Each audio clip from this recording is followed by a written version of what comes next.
And we're live. Good Yay. morning. Good morning and welcome to Midweek Mochas, your midweek check-in on how things are going with school this week. I hope you have brought a tasty beverage with you.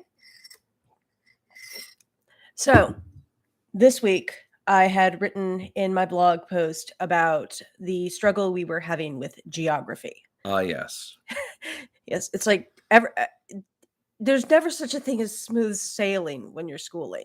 It doesn't happen. You're always making adjustments to course correct. And Well, I'm talking with school teachers, professional Yeah. school teachers in institutional schools. They have the same observation that Yeah. that nothing in the schoolroom goes smoothly, and that makes sense for the same reason nothing in business goes smoothly. You're dealing with people. Yeah. And people. And so this week the course correction that we had to make, or at least rethink how we were doing things. So we cover all kinds of topics like everyone does. And for geography/history, for several of our children, we had a textbook. Now, I'm normally not a textbook person, but it was kind of a let's make sure that we're covering all the bases kind of thing. Like, We decided to get the textbook out of fear. yes. Fear that something would get missed. Fear that the children would grow up and not know where places were in the world. Never mind, we have maps all over the place. We're constantly talking about things. Even the youngest kids have a really good handle on Mediterranean geography because of how much time we've spent talking about Greece and Rome and Egypt. the Anatolian Peninsula, Egypt and North Africa. Yeah.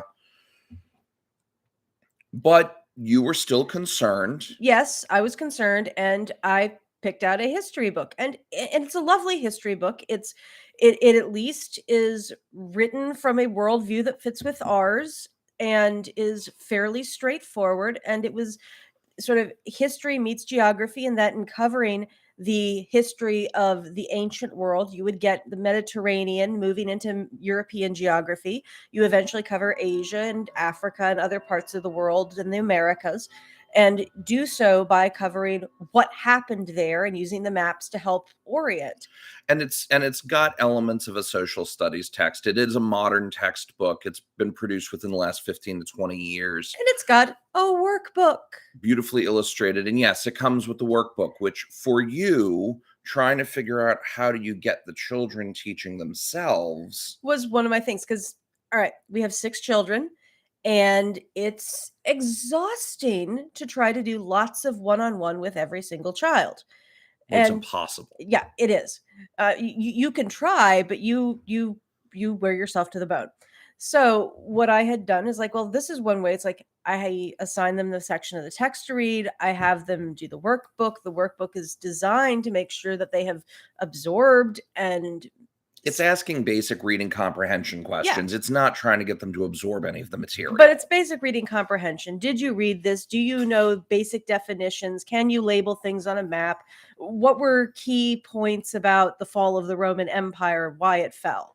Which, that's an academic question that, Columbus coming to America, early Mesoamerican civilizations, that sort of thing. What was going on in Asia during this time. So that you get a sense of geography, cultures, the interplay of things, and a really broad sweep, high-level view of the historical timeline. However, it was not working for one of our children. Let's kind of get to that point. That was the point I was getting to, because the thing is, workbooks... You're going LA by way of Omaha. Yes, but it makes sense when I get to this point, which is that for me, workbooks are easy. You look for you. That's what my thing is. I look at the question, I say, I know that the workbook is keyed to the textbook. Any question they ask, there will be like a specific sentence I can just recopy.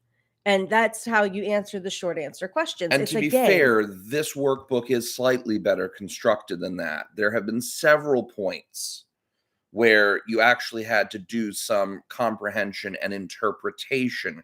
You had to engage in some either analysis or synthesis in order to complete the questions. It's not a straight rote copy exercise. True. But nevertheless, in that sense, it's actually a really good workbook. Yeah.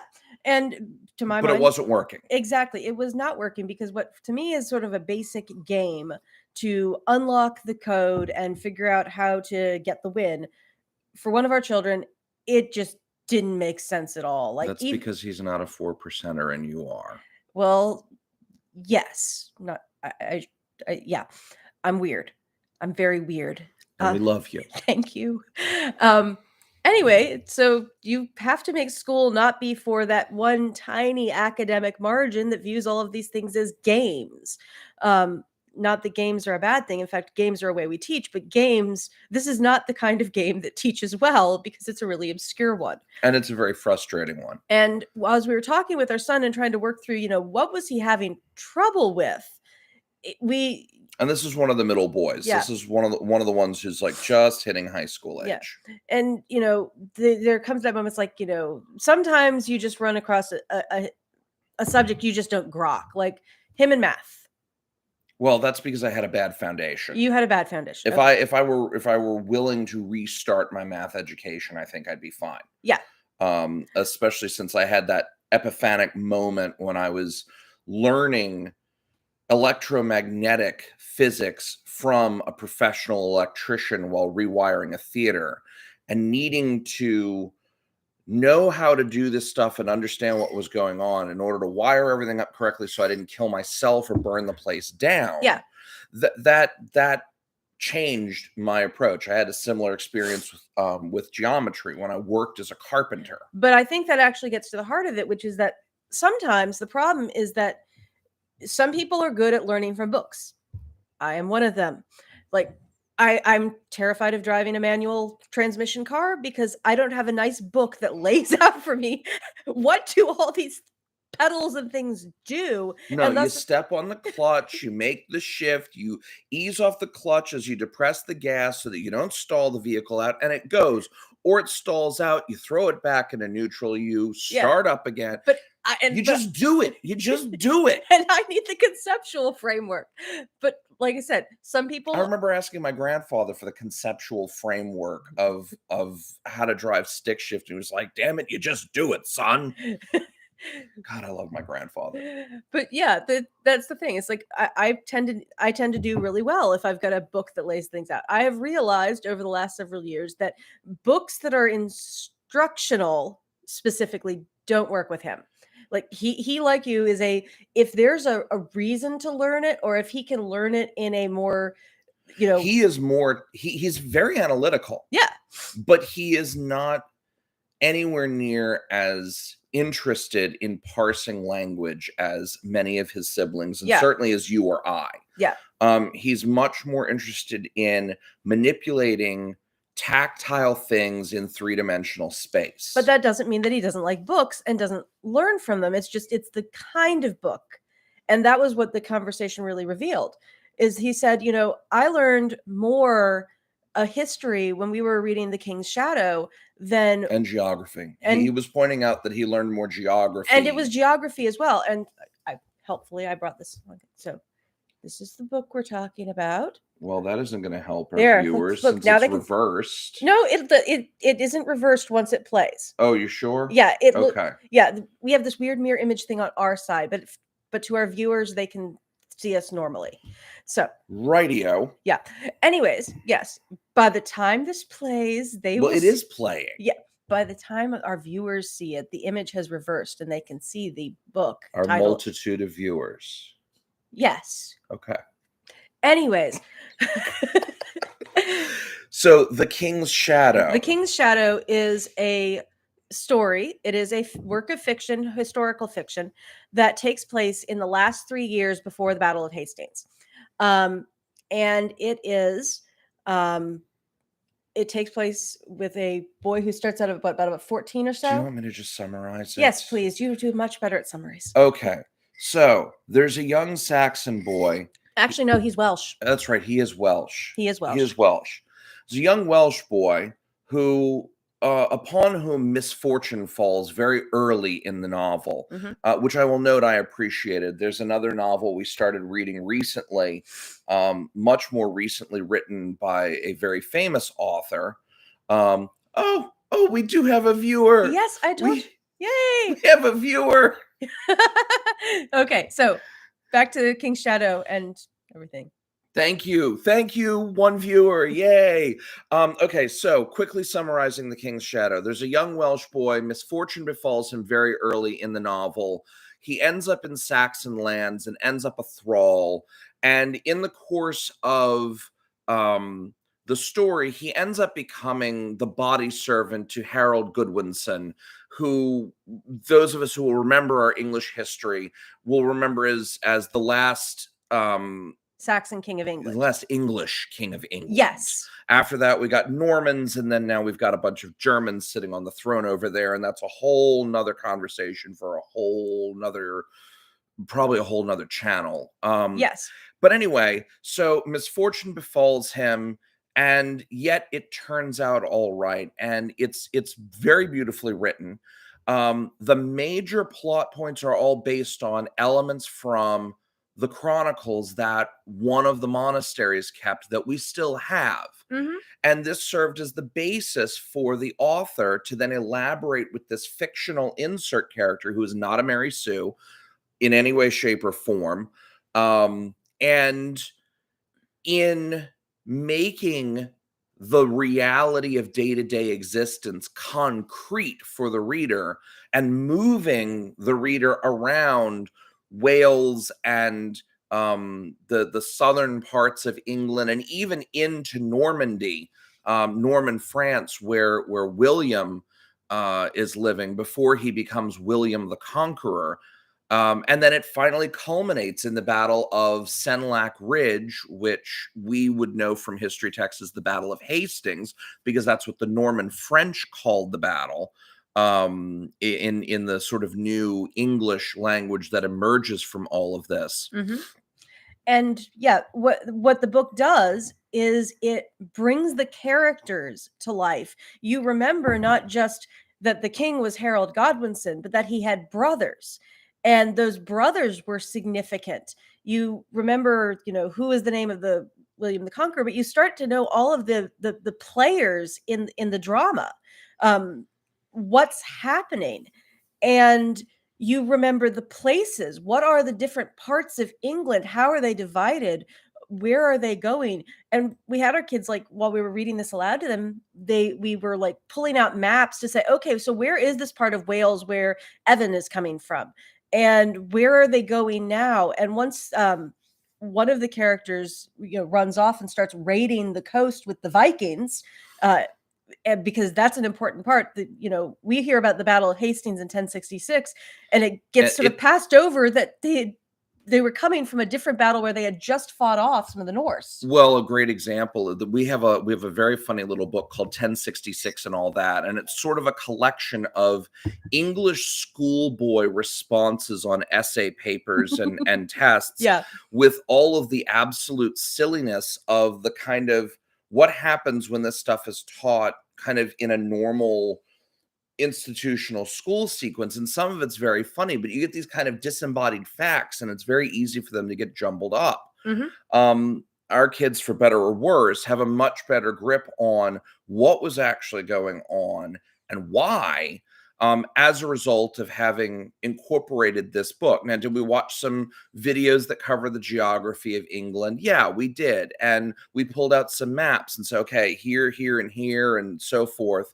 And then we would talk about the influence of this period of history on J.R.R. Tolkien, because the kids are very familiar with The Hobbit and The Lord of the Rings from the books. They've seen the Lord of the Rings movies. We haven't watched the Hobbit. And the Rohirrim in particular are very much based on their poetry, their culture, their it's based on Anglo-Saxon England, yes. on England when it was English before it became Norman.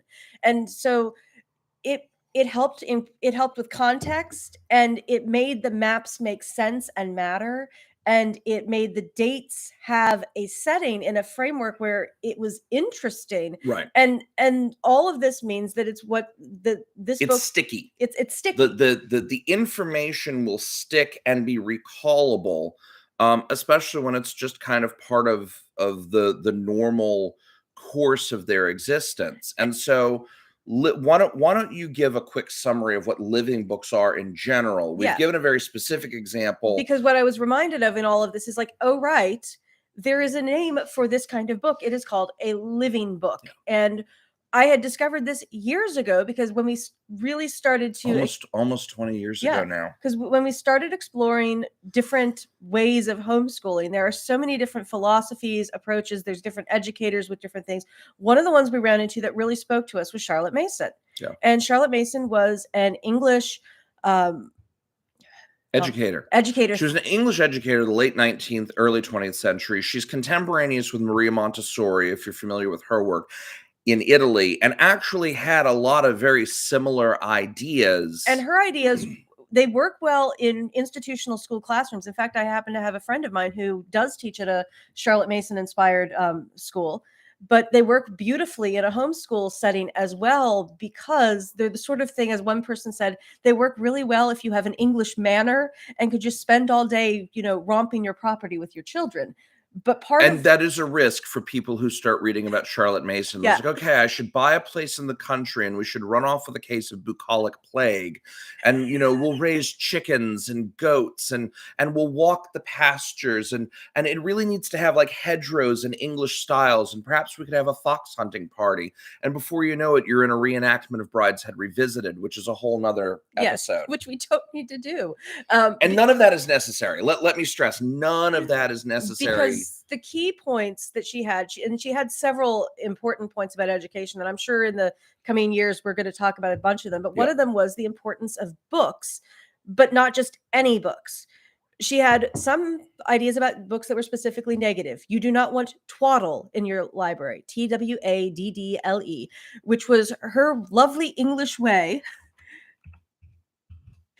Go ahead and keep talking. Yes, it was her lovely English way of describing the books that when you're going through your library and you're saying, where on earth did this thing come from? It was probably a freebie at a restaurant or some such thing. They're the sort of books that your kids bring home from the library and you go, why? Yes, why? Because they're poorly illustrated. The language isn't complex. There's nothing edifying or enlightening. They're just brain candy. Honestly, a lot of beginning reader texts fit this category. Yeah. And that's one of the whether you're talking about the C Spot Run or the Hero Factory or Franklin equivalents, and not that I have anything against Hero Factory or Franklin, but that whole class of books where you're just kind of rolling your eyes like what who was it that said, was it one of Marshall's epigrams where he's talking about Terrence, this is stupid stuff, talking about Terrence's plays? Mm-hmm. But whatever the case is that they're not edifying. There's nothing sort of lasting value with them. And in contrast, what a living book is not just a well-written book, but a well-written book that has an element of life to it that helps the student step into a world and it brings the material alive in some way. Mm-hmm. And, it can be just purely a literary book. Like Lord of the Rings, to my mind, is beautiful because it's a compelling story that asks questions about the human condition. But from a school perspective, while there are literary books worth reading for no other reason than they are good stories, there are also books that are worth reading because they help to make the study of certain subject areas much more sticky and much more lively. And you realize history is interesting because it's a story. It's about interesting people doing interesting things that have significant impact on the world we live on. So one of the more profound book series that I wrote, or not wrote, I did not write this. I wish I had written it. I read starting in my teens, and let me stress, this is not a book series for children. Older teens can probably handle the material and the themes. Some of it will squick even some adults out. But Colleen McCullough's Masters of Rome series, which starts with the first man in Rome. Mm-hmm.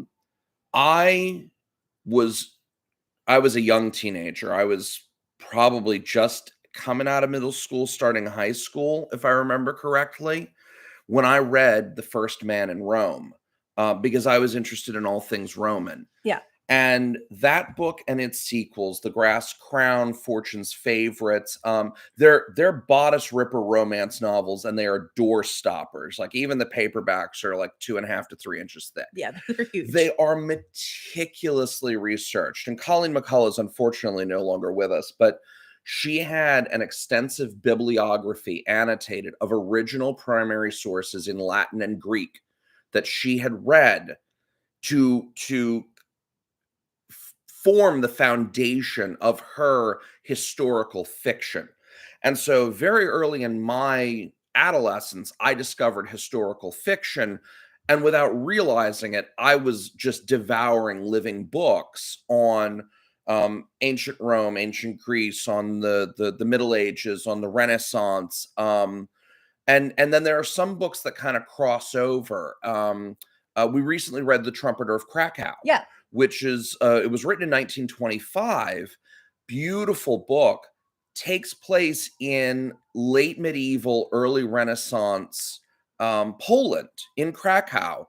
And it gives you a sense of what's going on in Poland and what's going on in Ukraine and what's going on in Russia, not just back in the 16th or 14th centuries, and invasions from the Turks from the south 300 years earlier in the 13th century, but you've got a sense of what those tensions were in 1925 when the book was written, and we're seeing those tensions continue to play out Yeah, today in the news and it headlines. was wholly It was fortuitous. very serendipitous. We were reading Trumpeter of Krakow last fall because we hit a kind of medieval Renaissance segment of the sort of history arc that we're structuring our multi-year current plan around.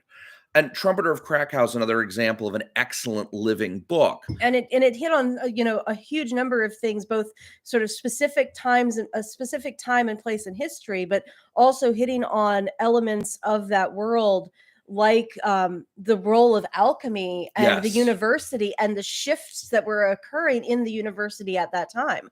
And it was a fascinating window into a place and time, and it made it sticky again. So, but before we kind of move on to some other ones, I can think of a half a dozen really good living books for the medieval period.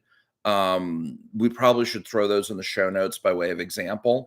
But the reason I brought up First Man in Rome, the Colleen McCullough's Masters of Rome, is that's a great living book for an adult or a much older teen, like junior, senior year in high school, depending on how sensitive your kids are, how squeamish you might be about certain things. You might want to pre-read them, and it's Definitely it's pre-read not them. quite George R.R. Martin levels of explicitness, but it's close. Anyway, McCullough's Masters of Rome series is meticulously researched historical fiction that fits the definition of a living book that is appropriate to adults. A lot of what we use with our kids is meticulously researched historical fiction that is beautifully written, that is appropriate for children. Yeah. And so The King's Shadow and The Trumpeter of Krakow are two books we've talked about just now that also fit that definition. And actually, we have ones that take place in ancient Rome that fit that definition. There's the entire oh yeah, the Roman mysteries. Yeah, we've got the entire Roman mystery series. That is a fantastic one for children, especially if you're trying to get into what is this Roman Hellenistic world that it can be really dry if you're using, some typical school materials, even typical homeschool materials tend to be really dry and boring. And what's the relevance to me? Who are these people? Why do I care? Yeah. And at some point, what I probably ought to do is start doing like short series where I can just go into a particular book series and give a review for the audience. Yes, there you go. Make sure you note that down when I we're will done do with the that show because this morning. because we have so many. We have so many books that we have used that If you watch our channel trailer, you can see just a very tiny sliver of the books behind us on the bookshelf. But then we also have piles on the floor and in the hallway. we are and book folk. We are book folk. And that's part of the thing, is that there is a place for books. I am not anti-book in the slightest. I just find that you have to pick the right book. Fundamentally, textbooks suck. Yeah, pretty much ditch the textbooks. Just if you can manage it at all, ditch the textbook in favor of a book that is going to give you the same information in a way that's actually accessible and interesting. So to that end, do you have some examples? Well, I was going to say that the thing that we're probably like, this is great for literature and this is great for history. I can obviously see with historical fiction how easy it is to find interesting and well-written historical fiction that is going to make certain periods of history much more relevant and memorable.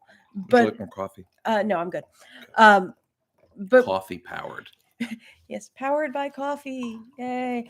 But one of the things that, someone's going to come to mind is like, well, that's great. But how do you do that for like, your maths and sciences? Believe it or not, there are living books in the maths and sciences as well. So for maths, I again have a big list. Obviously, this is for small children. We should probably link to there we go, without the glare. Julie's maths living books stuff. Yeah. So that one I just showed is called What's Your Angle, Pythagoras? And we have got a whole bunch of sort of elementary aged picture books that are from the Circumference series. And then also a couple ones like the Pythagoras ones that also deal with math concepts. Yeah. And they're beautifully illustrated. They're interesting. It works really well for geometry. Geometry in particular is well suited to that sort of thing because it's such a visual subject. There are, however, living books that will cover the others. And an acquaintance of ours years ago, like about the time we started homeschooling, she already had this site up. Yeah. In order to help deal with her children and some of the co-ops she was involved with, she put together an entire page. I hope it's still up. We'll have to see if we can find it, put it in the show notes.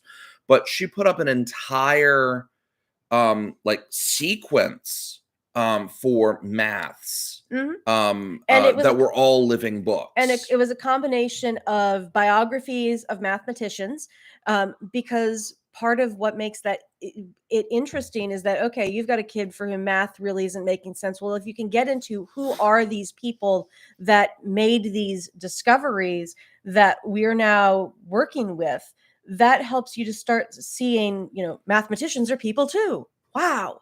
But there's also books like What's Your Angle, Pythagoras, or the Circumference books. There's The Number Devil, which deals with number theory. The Number Devil, there was another one. I don't remember it now.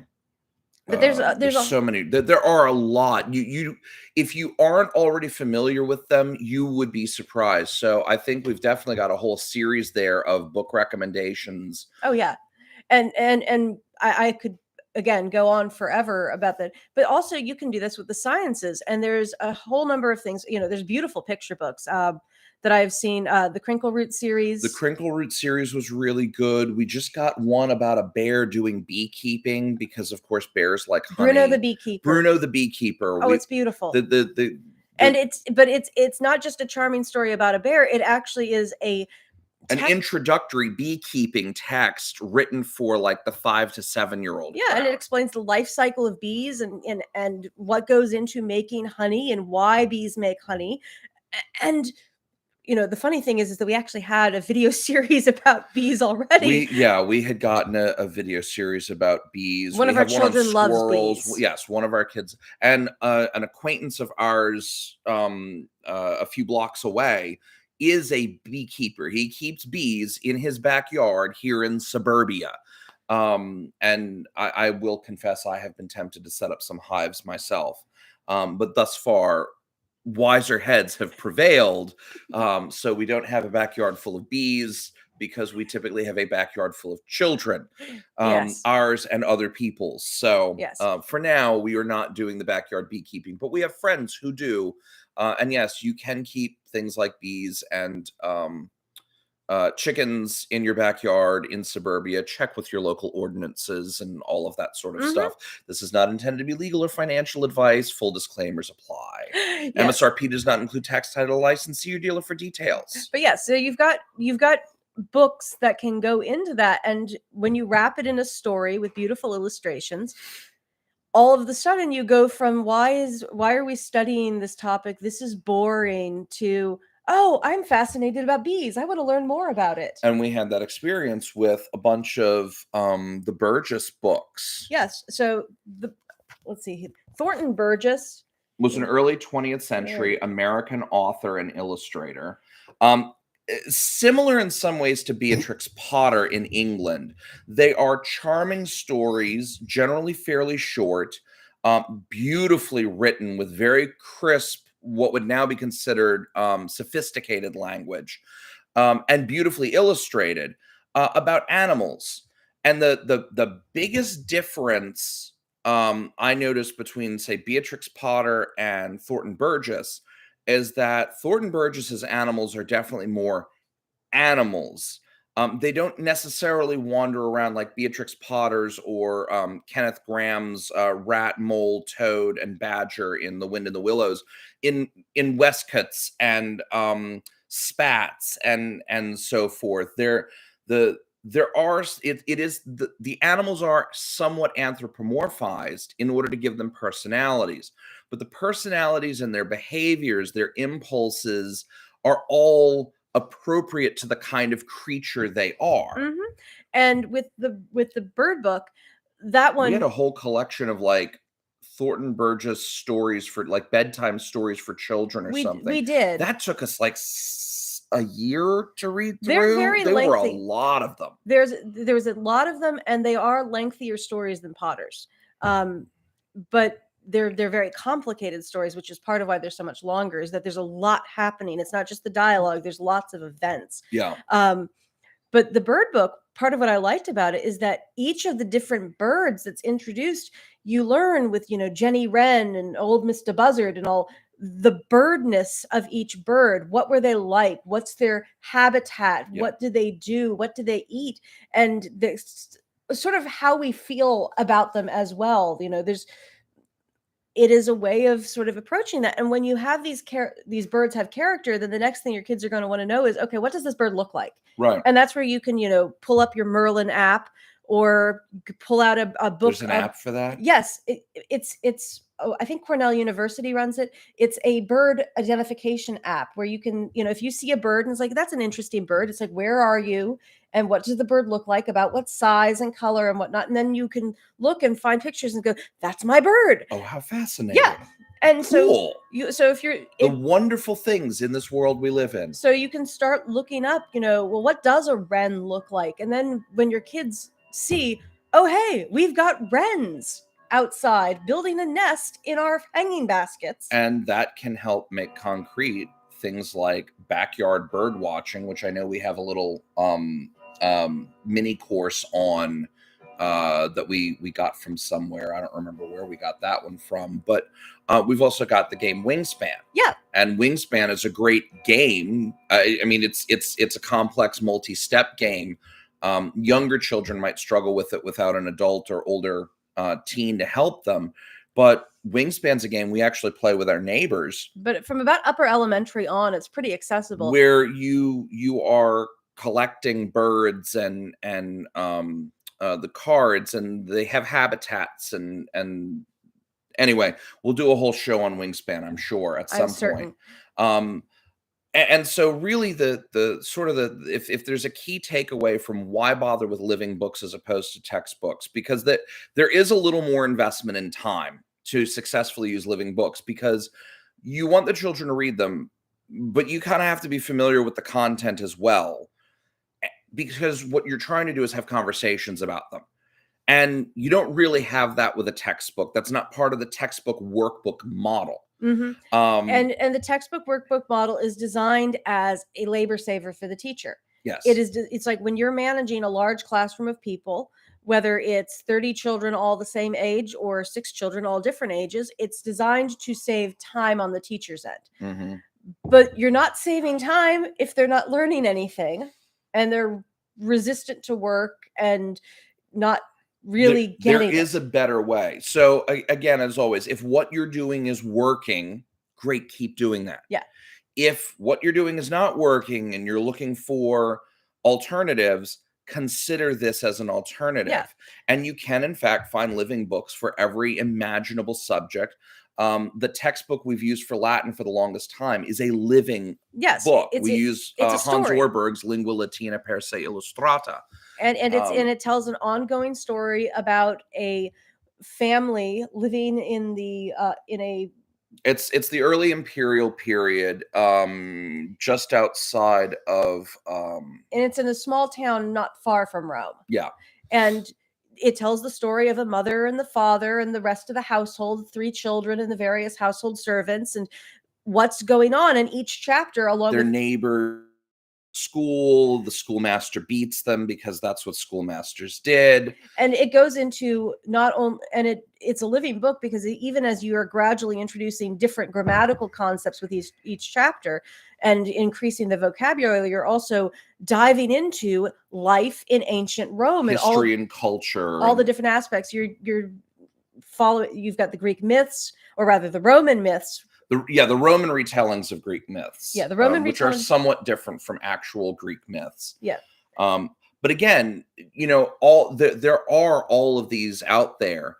If you're trying to figure out as a Christian, how do we do this with like church history or something? Well, start with the lives of the saints. Start with the Acts of the Apostles, which has a ton of great stories in it. Mm-hmm. And that's the thing is you recognize that the Bible is in some ways the ultimate living book. I have we have some friends who are Jewish, and so they I think they've got, I don't know if it's a series or if it's just something they wrote themselves or what, but they've got a series of essentially synopses, but very very involving, well done synopses of the major points of the Genesis and the Exodus. And so you have Abraham, and then you have Isaac and Jacob, and all of those Bible stories, really, really well told in order to, again, make it concrete, because people in general learn by imitation, and they learn from the concrete to the general. They learn from the specific to the abstract, concrete to abstract, specific to general. If I could speak this morning, I don't know, maybe I just need more coffee. So when you are schooling children, particularly the younger the child, the more concrete it has to be. Mm-hmm. Textbooks are never concrete. No, they're not. Textbooks are always abstract. It's always that sort of 50,000-foot view. And that's part of why people get the textbook, is having that 50,000-foot view, but that's not a good starting point. Yeah. So whenever you're covering material, you always need to start with the concrete and the specific, Mm-hmm. and then move gradually over time to the general and the abstract. And that's a really good rule of thumb for figuring out what's appropriate to my child, as opposed to what necessarily works for some rando from the internet, or some article you read, or some podcast you were listening to. Yeah. But yeah, it's a good place that if you're having struggles with a subject area, maybe one of the places to look at is, okay, is there a book that is going to make this? Is there a story of some kind that can make this concrete and make it particular and make it specific? And that's the point, is that it's the story element. I think we even have a living book that covers grammar. Yes, we do. We have several. But we have one in particular that tells the story about a family, and the descriptions about the family actually helped you to make in a concrete way. I'd forgotten about that one. Yeah, it makes concrete the parts of speech, and it's appropriate to like a 5 to 7 year old. Yeah, it's definitely a sort of like kindergarten to second grade age of the children are asked to draw illustrations of the various parts of speech. And by the time you finish, you can diagram a sentence using the little people, and you've got a idea of the character of each part of speech. Yeah. What does a noun do? And it's not an abstraction. Instead, you've made a concrete representation of nounness in the person of, which is really an advanced epistemological accomplishment. I mean, the family, it was a homeschooling family that put this text together originally. Again, we need a link in the show notes. Yeah. It's a fantastic little book. I was actually thinking of the Karen Elizabeth Gordon stuff. Ah, yes, I love those. So a whole series that there's the new well-tempered sentence, there's The deluxe transitive vampire. If you like Edward Gorey style illustrations and you're dealing with, again, a sort of older, like middle school, high school, you're getting into reading things like Gothic novels, and you've got a sense of the macabre and find it humorous, can highly recommend Karen Elizabeth Gordon's works on grammar and syntax and vocabulary, because, again, they fit that niche. So the only subject that I have not yet found a viable living book candidate for is handwriting.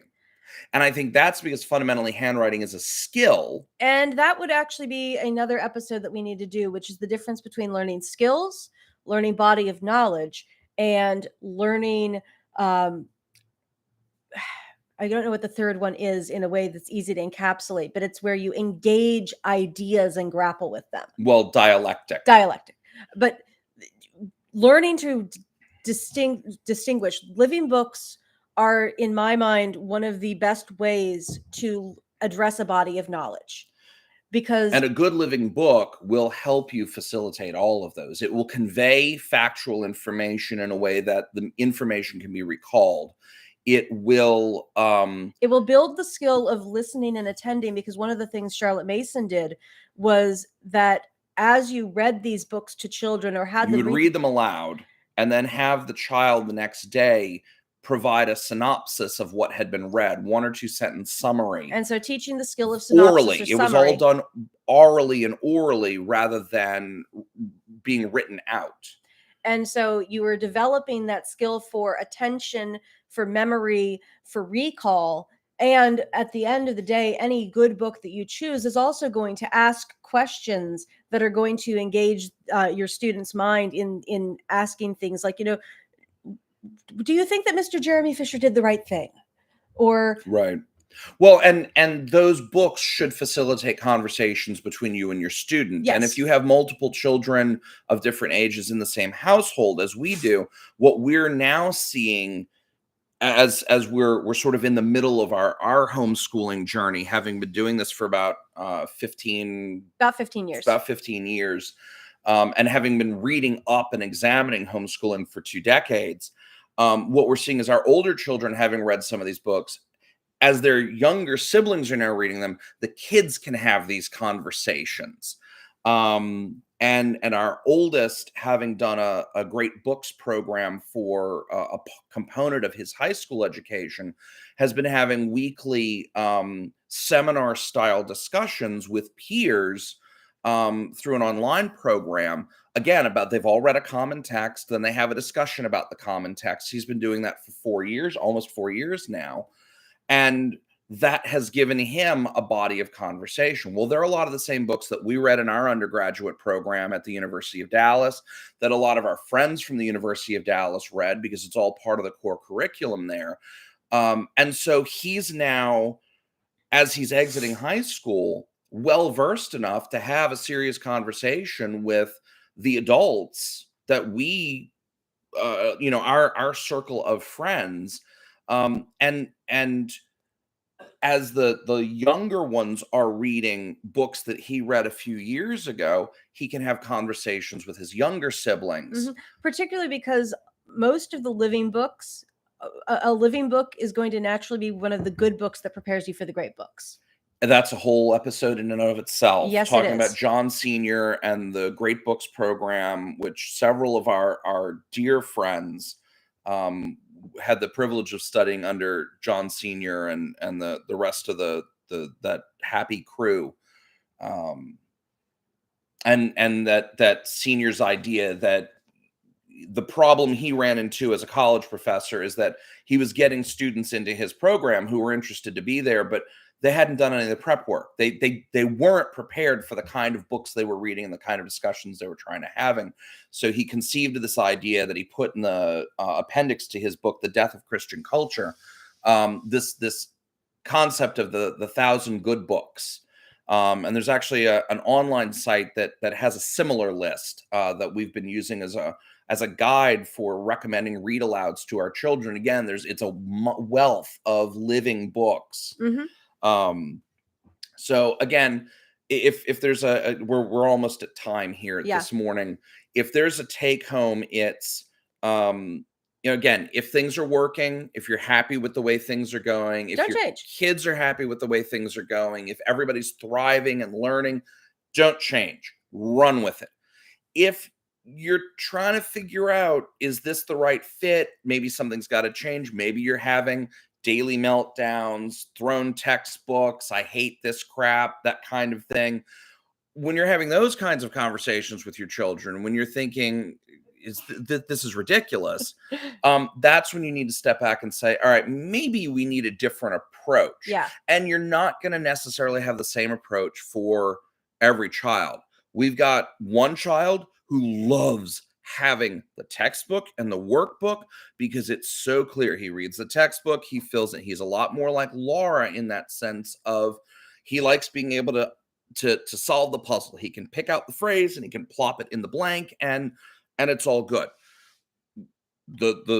He's very different from our son, our other son, one of our other sons, one of our many sons, my 5 sons, and our daughter, who have different strengths and different temperaments and different personalities. They need a different approach. So living books are an option. A tool for your toolkit. They are a tool for the toolkit. In our experience, they tend to be superior than textbooks in almost all cases. And the danger is there's so many, you want to do all of them and you can't. You just need to pick one. If you're going to read about the Battle of Hastings and that transition from English England to Norman England, okay, fine. Grab the King's Shadow, read it, talk about it, think about it, move on to another period of history. You don't have to do that for, the Viking raids on England in the 300 years preceding the Battle of Hastings. You don't have to do that for especially since one of the Norman conquest of England following the victory at Hastings. You don't have to cover every single thing in the detail, in exhaustive detail. And that's, again, textbooks give that sort of 50,000 foot view, which is helpful if what you're trying to do is say, what is the scope? But if what you need to do is dial into something much more closer and more accessible, whet the appetite and trust that if they're interested, they will start devouring those texts on their own. And at that point, you'll end up with a child of, 8 or 10 or 12 or 14 who may in fact know as much or more than a PhD holder in that specific discipline. And, we'll take that openness to acquiring information into life and beyond. So I think with that, let's go ahead and wrap today's stream. Thank you, viewer. Thank you. It's wonderful to have an audience. Hope all of you have a fantastic day and week and month and year. And we'll see you next week. And we will see you again next week. Ciao, ciao. Ciao.